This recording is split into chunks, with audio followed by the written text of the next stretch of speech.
In today's video, I will walk you through how to add Exponential Moving Average Envelope in Robinhood Legend.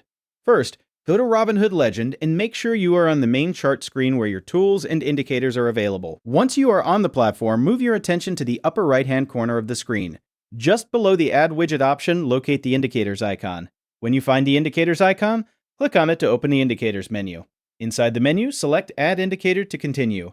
After clicking Add Indicator, a list of available indicators will appear on your screen. Scroll through the list to find Exponential Moving Average Envelope, or use the search box to locate it faster. If you are using the search box, click on it and type Exponential Moving Average Envelope.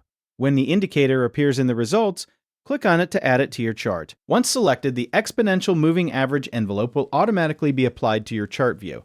After it is added, you will see the envelope displayed directly on your chart area. At this point, confirm that the indicator is visible before moving forward. Next, proceed to customize the indicator settings. Locate the Settings option associated with the Exponential Moving Average Envelope.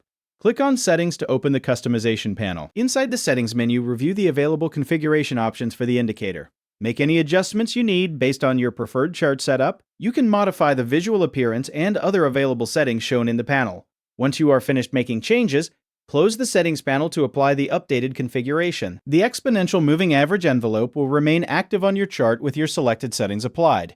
You can continue working within Robinhood Legend while the indicator stays visible on your chart. If you need to make further adjustments later, you can return to the Settings menu at any time. That is how you add Exponential Moving Average Envelope in Robinhood Legend and customize it using the Settings menu.